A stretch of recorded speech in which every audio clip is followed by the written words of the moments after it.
l'heure de la revue de presse Educinfo numéro 38, la dernière de l'année 2023 sur GD Magazine et Télévision. Au menu de l'actualité. Éducation nationale, de nouvelles réformes prises pour la régionalisation du concours de CAFOP. La cérémonie de lancement du projet de soutien à l'innovation entrepreneuriale en Côte d'Ivoire s'est tenue. Le point dans un instant. Et au Mali, la fondation Soumaïla Cissé célèbre l'excellence en milieu scolaire. Une belle citation extraite de l'œuvre du mois, Les années collège de Sylvestre Ourega, refermera les portes de ce numéro. Voilà pour le sommaire. Merci de rester avec nous. Je suis sur ce plateau en compagnie d'Ousdago. Raissa Doumbia, je suis ravi de vous retrouver sur ce plateau également. On ouvre cette édition par l'éducation nationale CAFOP régionale 2024, de nouvelles réformes. On les découvre ici dans cet élément que nous proposent Raissa Doumbia et Emmanuel Kouaou.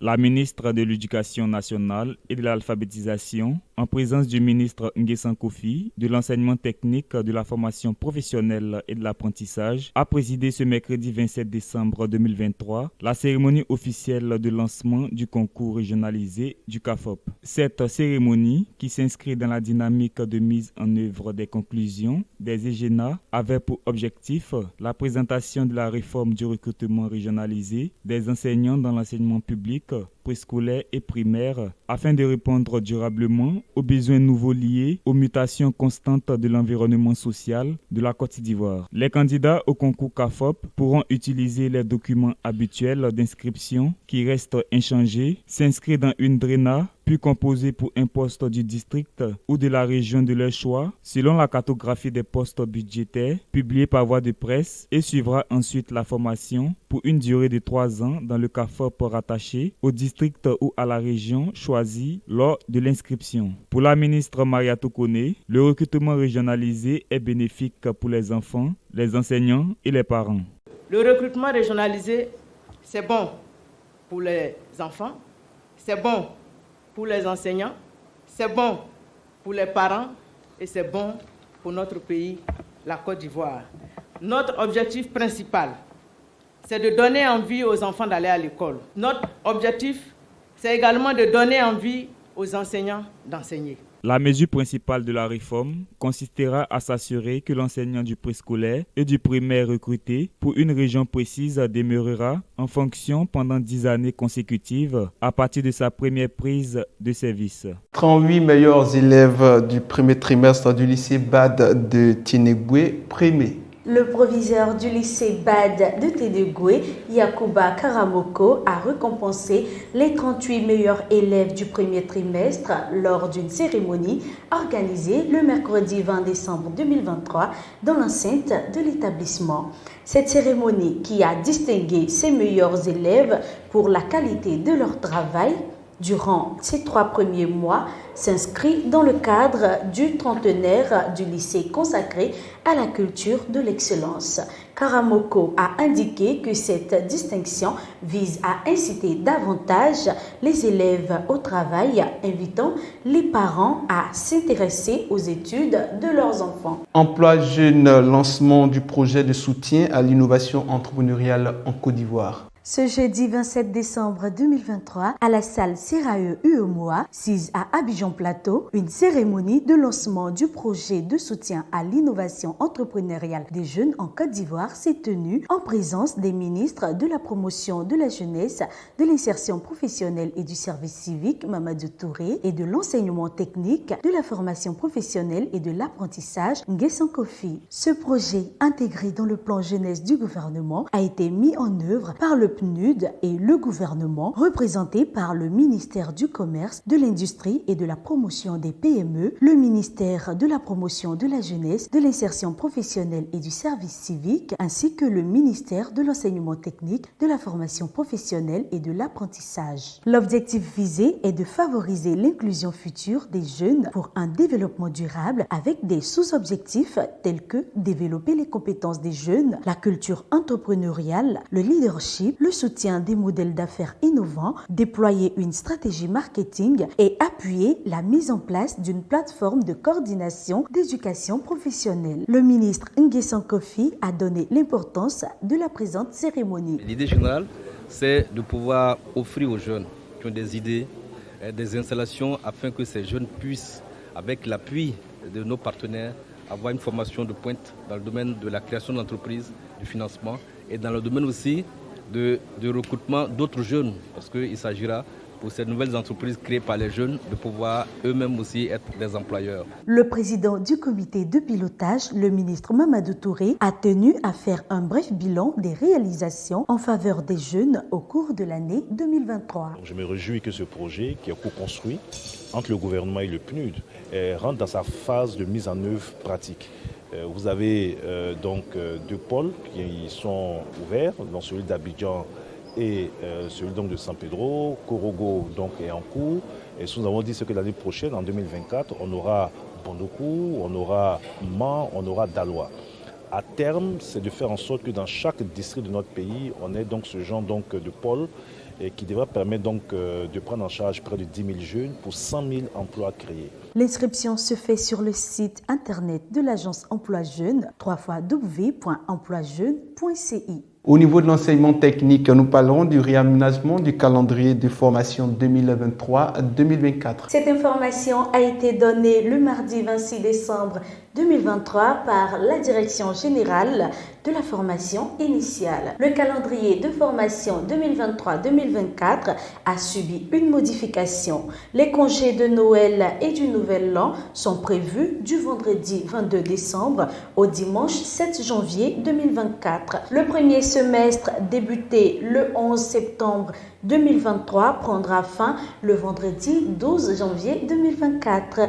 Les apprenants en formation professionnelle devront être en situation de stage pratique qui démarrera du vendredi 12 janvier au dimanche 11 février 2024. Alain Yavo, directeur général de la formation initiale, dit accorder du crédit à cette information. Enseignement supérieur, la première édition de la journée culturelle du CRU Abidjan 2 à l'université Nangui à Bourgois. Le Centre régional des œuvres universitaires d'Abidjan 2 a organisé le jeudi 21 décembre 2023 la première édition de sa journée sportive, culturelle et artistique à l'initiative du professeur Insiata Goïta, épouse Ouattara, directrice du CRU A2. Cette première édition qui a enregistré la présence des autorités universitaires, notamment le directeur de cabinet adjoint du ministère de l'Enseignement supérieur et de la Recherche scientifique, Djembala Diakité, représentant le ministre de tutelle, professeur Adama Diawara, a été un grand succès au regard des activités qui s'y sont déroulées. Le représentant du patron du MESRES a, au nom de son émissaire, félicité le professeur Insiata Goïta pour cette belle initiative visant à occuper sainement les étudiants en vue d'apaiser le climat social. Et le chef du cabinet du ministre de l'Enseignement supérieur comble les enfants du personnel. Vamara Touré, chef de cabinet du ministre de l'Enseignement supérieur et de la Recherche scientifique, au nom du ministre Adama Diawara, a comblé les enfants du personnel du dit ministère en leur offrant des cadeaux. Cette cérémonie, qui s'est déroulée dans une ambiance festive, a eu lieu le jeudi 21 décembre 2023 à la cité administrative à Abidjan Plateau. Feuilletons ensemble l'actualité internationale. Au Mali, la Fondation Soumaïla Cissé célèbre l'excellence en milieu scolaire. La Fondation Soumaïla Cissé pour l'espoir et l'excellence a procédé le samedi 24 décembre 2023 à la remise de prix d'excellence aux meilleurs élèves du diplôme d'études fondamentales. La cérémonie a été présidée par le ministre de l'Éducation nationale, Dr Amadou Sissavané, avec à ses côtés des cadres de son département, la présidente de la Fondation Soumaïla Cissé pour l'espoir et l'excellence, des anciens premiers ministres et ministres, l'ambassadeur du Brésil au Mali, ainsi que plusieurs autres personnalités. Le thème de cette 3e édition était « Nous célébrons l'excellence pour cultiver l'excellence ». Et l'ambassadeur de la République fédérale de Russie au Burkina Faso chez le ministre chargé de l'enseignement supérieur. À sa sortie d'audience, le diplomate russe, son Excellence Alexis Slatikov, a manifesté sa satisfaction au regard des échanges. Pour lui, la coopération entre les deux pays, qui ne date pas d'aujourd'hui, reste toujours solide, surtout dans le domaine de l'enseignement supérieur. De nombreux étudiants burkinabés bénéficient de bourses d'études dans divers domaines et le dernier passage du professeur Adjima Tiondiano à Moscou a permis de renforcer cette coopération. Ainsi, le nombre de bourses d'études connaîtra une augmentation, de même que la coopération dans le domaine de la recherche, a-t-il laissé entendre. Alors nous terminons cette édition. Raissa Doumbia, est-ce que vous avez une petite citation pour nous? Bien évidemment. Ok. Et j'ai une très belle citation d'ailleurs. La lecture améliore notre vision du monde. Fin de citation. Quelle belle citation. Où est-ce qu'on peut la voir? On peut lire cette belle citation dans l'œuvre Les années collège de Sylvestre Ourega. Et cette belle œuvre est disponible en version numérique sur le site de JD Éditions et en version papier dans tous les points de vente. C'est ici que se referme la revue de presse Éduc-Info numéro 38 sur JD Magazine et Télévision. Merci à Ange Dago pour l'apport. Je vous souhaite de passer de très bonnes fêtes de fin d'année. Merci Raissa Doumbia. Je vous retrouve en 2024. Si Dieu le veut. Alors, retrouvez plus d'informations éducatives nationales et internationales sur www.jdéditionmagazine.tv. Merci à l'équipe technique et merci à vous, chers téléspectateurs, de nous rester fidèles.